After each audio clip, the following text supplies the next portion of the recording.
I don't blame companies for wanting to find ways to make money, but at the end of the day, they still have to create really solid, high quality products, and they're just not doing that in Hollywood right now. And of course, we know that the Borderlands movie was one that had a very rough development history. It seemed like it was not going to release, but they finally managed to squeeze it out, and it has debuted with a 0% on Rotten Tomatoes. I have a few different things to show off, but before I get into the topic, if you enjoy the content I create, check out the links in the description, join the community in my live streams, and consider supporting through Patreon or YouTube memberships.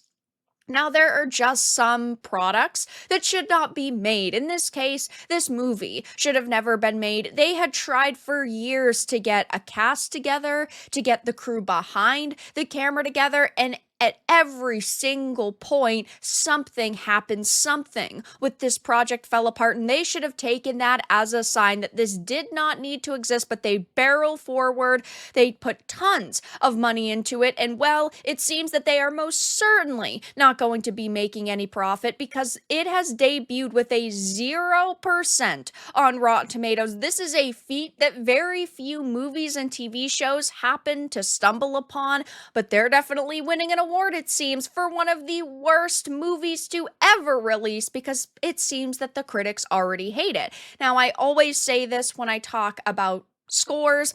I do not trust the critics, right? I will watch things myself, play things myself, and give them a chance because I do not think it is good to trust people that can very easily be paid off. But in this case, I don't really think that there's much in doubt with the critics and what they're saying because it does align with what early screenings and audiences had said at those screenings, that it is filled with cringeworthy jokes, awful sets, really, really mediocre costumes, and these are all things that have already been criticized by gamers and by fans from the teasers and trailers. But funny enough, it's actually sitting now at a 3%. Oh, because that is much better. But when you find out that there is only one critic who gave it any sort of positive review, you're not going to be shocked to see who,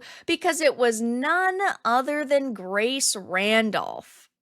She said, "I've never played the games." Great way to start off a review of a video game adaptation. "But I got a kick out of Blanchett starring in a movie like this and doing a great job. I do wish the script had been adjusted a bit better to accommodate her age. Blanchett fans will enjoy this. Not sure about anyone else. I think she's a great actress. Do not get me wrong. But among many other people, have said that she is far too old to play Lilith. She can play amazing roles that align with her age. She is no longer the age when she played Galadriel, and I think that's perfectly fine, but it's something that Hollywood needs to recognize, that yes, she is a very notable actress, an amazing actress, but she was never really suited to the role of Lilith. I mean, let's be honest, Lilith was 23 to 25 in the games, and then Cate Blanchett is 55 years old, and again, she's still an amazing actress, do not get me wrong, but they should have cast someone younger. I feel like the castings for this never really made sense, in my opinion, because none of the ages and really none of the characters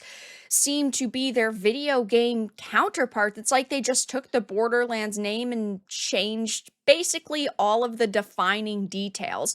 But as you can see, the rest of the critics absolutely hated this movie. It to me seems like Eli Roth was truly a crutch when it came to this film. He is someone who should have never been allowed to get their hands on Borderlands. He's never made anything on this comedic level. He's never made anything with this atmosphere. And if you look at the products he's made in the past, they're really just low budget horror movies, which I think is fine, right? That's been his thing so far. He's done a pretty decent job. There are some films he's come out with that have been praised, but at the same time, he's never really made anything that should warrant him being handed Borderlands. I mean, as you can see, There's only a few movies here that were even rated positively, like Thanksgiving, for example, and Hostel, Cabin Fever, but the rest are sort of just throwaway, low budget horror movies. So there isn't a lot here that should have, again, got him handed something the size and the scope of Borderlands. Critics are saying, so drearily routine and slapdash that even an AI would deem it too plagiaristic. What we got with the film is a noisy, insufferable, and embarrassing video game adaptation that can be seen as yet another example of studio driven cash grabs treating their audience like dumb cardboard pieces.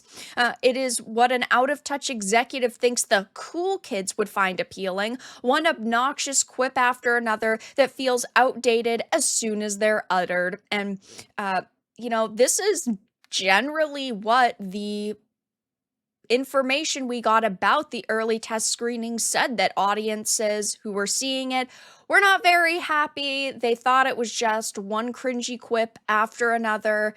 And from the trailers, yeah, I mean, it never really looked like it was going to be amazing. And we've gotten some really good video game adaptations like the Super Mario Brothers movie. We got The Last of Us. I'm personally a fan of the Resident Evil movies, but on the other side of the coin, on the flip side, we've also gotten some really freaking bad adaptations, most notably Halo. Halo was just terrible from start to freaking finish, so bad and they couldn't get any viewers that they had to cancel it, even though originally they said they had plans for like 5 seasons. So who knows what's even going to happen there, because allegedly it's being shopped around. But something like this seems like it's going to join the ranks of the worst video game adaptations that we've ever gotten.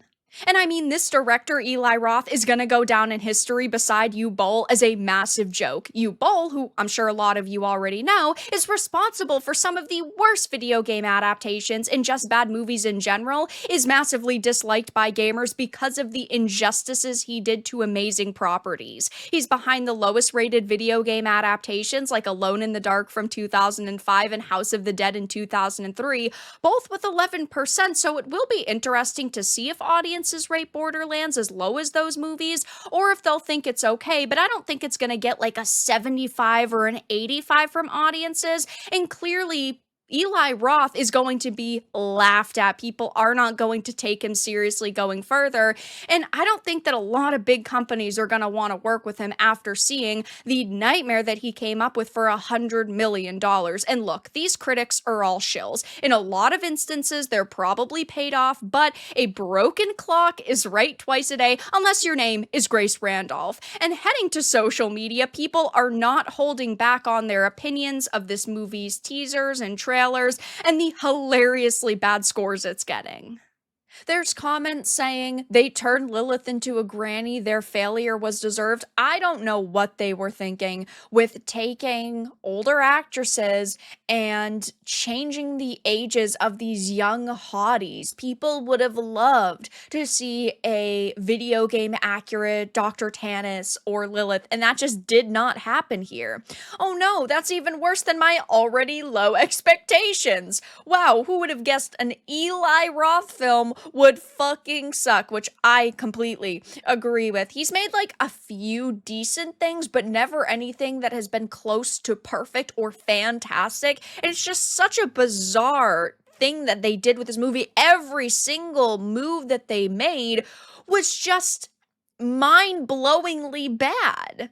When you have a movie that has a budget of $100 million, you expect it to be of a certain level of quality, and it seems that they threw all of the money away over years and years of, troubled development. So it will be interesting to see what gamers actually have to say about this movie on release, It so far is sitting at a very, very terrible score of a 3% on Rotten Tomatoes.